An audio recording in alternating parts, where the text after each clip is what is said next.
इसके बाद राजा हुए विक्रमादित्य पंचम, जिनका शासनकाल 1006 से 1015 ईस्वी के मध्य में था। फिर राजा हुए थे जयसिंह द्वितीय, जिनका शासनकाल था 1015 से 1043 ईस्वी के मध्य में था। सोमेश्वर प्रथम का शासनकाल 1043 से 1068 ईस्वी के मध्य में था। सोमेश्वर प्रथम ने अपनी राजधानी मान्यखेत से हटाकर कल्याणी में बनाई थी। तो आपको ये याद रखना है इनके शासनकाल से क्या कि राजधानी मान्यखेत से हटाकर कल्याणी में बनाई थी। बस इनके शासनकाल से आपको सबसे महत्वपूर्ण है यही, तो ये याद रखना है। सोमेश्वर द्वितीय, तो इनके बारे में पढ़ते हैं। सोमेश्वर द्वितीय का शासनकाल 1068 से 1076 ईस्वी के मध्य में था।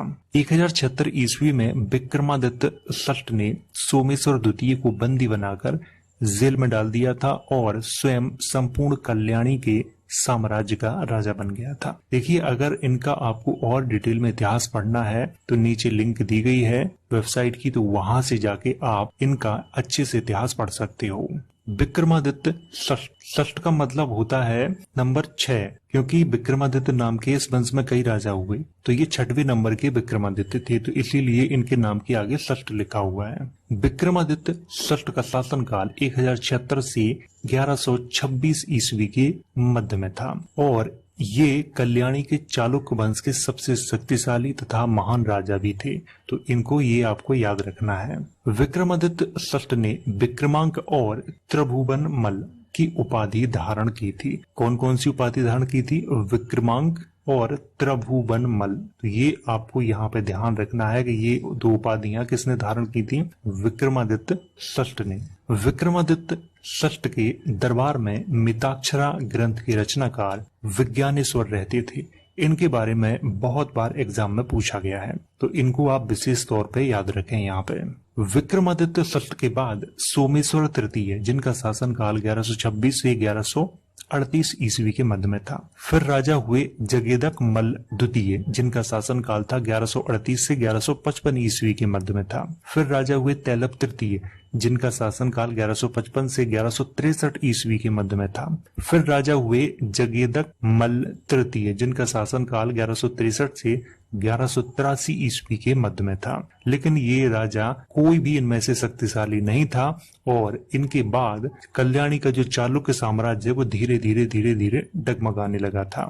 तो आपको विक्रमादित्य षष्ठ के शासनकाल से जितना ये मैंने हाईलाइट किया हुआ है ये आपको याद रखना है। ये बहुत महत्वपूर्ण है और ये कई बार परीक्षा में पूछा भी गया है, तो इसलिए इसको आप अच्छे से याद रखें। सोमेश्वर चतुर्थ, इनके बारे में पढ़ते हैं।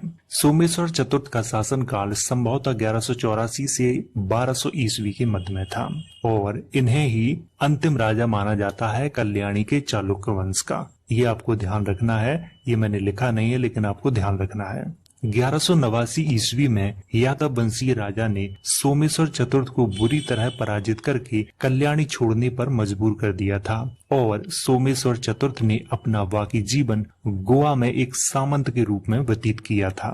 तो चलिए मैं आपको यहाँ पे समझा देता हूँ। देखिए 1189 ईस्वी, वैसे तो इनका शासनकाल 1184 से 1200 ईस्वी के मध्य में था, लेकिन 1189 में क्या हुआ, यादव वंशीय राजा ने कल्याणी पे आक्रमण किया और सोमेश्वर चतुर्थ को बुरी तरह पराजित किया। ये राजधानी छोड़कर गोवा चले गए थे और उन्होंने अपना जो बाकी शासनकाल था वो गोवा में एक सामंत के रूप में व्यतीत किया था। तो ये आपको ध्यान रखना है और यहीं से कल्याणी के चालुक्य वंश का अंत हो गया था। अगर आपको और डिटेल में इनका इतिहास पढ़ना है तो वेबसाइट की लिंक नीचे दी गई है, तो वहां से जाके आप पढ़ सकते हो। वीडियो अगर समझ में ना आया हो तो आप इसे दोबारा तिबारा जितनी बार चाहे उतनी बार देख सकते हैं।